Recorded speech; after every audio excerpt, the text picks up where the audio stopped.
The man stepping out of the luxury helicopter was worth millions of dollars. Business leaders wanted to meet him. Government officials respected him. Thousands of workers depended on his company for their livelihoods, but almost nobody knew the truth. 20 years earlier, that same man had gone to bed hungry. His clothes were worn out. His family's farm was on the verge of collapse, and people laughed whenever he talked about his dreams. In fact, there was one day he would never forget. Standing in the village square, surrounded by mocking voices, David boldly declared, "One day I will build the largest farming business in this country." The crowd erupted with laughter. Some shook their heads. Others called him foolish. He has lost his mind. After all, how could a poor farmer who couldn't even afford proper farming equipment build an empire? It was impossible. At least that's what everyone I don't know if we believed. can save them. But what happened next shocked You have to try, everyone. son. The struggling farmer who was once mocked by his own village would eventually create a business empire worth millions, employ thousands of people, and transform entire communities. So how did a poor farmer with nothing but determination turn a failing piece of land into an empire? This is the inspiring story of David, the farmer who built an empire. David was born in a small village where farming was the main source of income. His parents worked tirelessly every day under the scorching sun. Despite their hard work, they remained poor. Most years, the harvest was barely enough to feed the family. When David was young, he watched his father struggle to pay bills, buy seeds, and keep the farm running. Many nights, the family ate simple meals and prayed that the next harvest would be better. Life was difficult, but while others saw poverty, David saw opportunity. He loved the land, he loved watching crops grow, and deep inside, he believed farming could be much more than just a way to survive. As he grew older, David noticed something. Many farmers in the village continued using old methods. They planted the same way every year. They rarely learned new techniques, and whenever someone suggested change, they rejected it.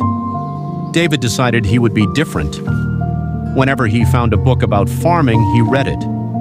Whenever agricultural experts visited nearby towns, he attended their seminars.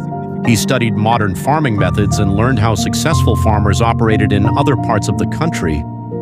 People laughed at him. "Why are you wasting your time?" they asked. "Farming will always be farming." But David ignored them. He knew knowledge was power. When he inherited a small piece of land from his father, he immediately began applying everything he had learned. The first year was a disaster. Unexpected drought destroyed much of his harvest. The little money he had invested was gone. Many people expected him to quit, but David refused. The following year, pests attacked his crops. Again, he suffered heavy losses. Friends advised him to find another job. Some even suggested moving to the city. But David stayed. Instead of giving up, he learned from every mistake. He studied irrigation systems. He researched better seeds. He improved his farming techniques. Slowly, things began to change. His crops became healthier. His harvest became larger. For the first time, David made a decent profit. Most people would have spent the money on themselves. David did something different. He reinvested every profit back into the farm. He bought better equipment. He expanded his farmland. He hired a few workers. Year after year, his farm continued growing. Soon, David owned more land than anyone else in the village, but his vision extended far beyond farming. He realized that the biggest profits weren't made only from growing crops. The real opportunity was in processing, packaging, and distribution, so he built a storage facility. Now crops could be preserved for longer periods. This reduced waste and increased profits. Next, he established a processing center. Instead of selling raw produce, he sold finished products. The profits multiplied. Then he launched a transportation business. His trucks delivered products directly to markets and supermarkets across the country. For the first time, David controlled every step of the process. His business expanded rapidly. What had started as a small family farm was becoming a massive agricultural company. As the company grew, so did its impact. Hundreds of people found jobs, then thousands. Families who once struggled financially now had stable incomes. Entire communities benefited from David's success. Schools were built, roads were improved, local businesses flourished. David never forgot where he came from. Even after becoming wealthy, he continued helping young farmers. He provided training programs. He offered affordable equipment. He encouraged others to believe in their dreams. Years passed. The boy who once walked barefoot through dusty fields had become one of the country's most successful entrepreneurs. His company owned thousands of acres of farmland. Its products were sold nationwide. His business empire continued growing every year. One afternoon, David stood on a hill overlooking endless fields of green crops.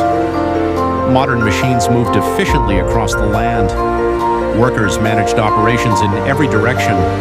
Thousands of lives had been changed because one man refused to quit. A young farmer approached him and asked, "Sir, how did you build all of this?" David smiled.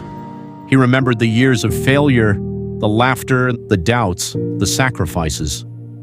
Then he replied, "Success begins with a dream, but dreams only come true when you keep moving forward after everyone else gives up." The young farmer nodded, and at that moment David realized his greatest achievement wasn't the money, it wasn't the land, it wasn't the company.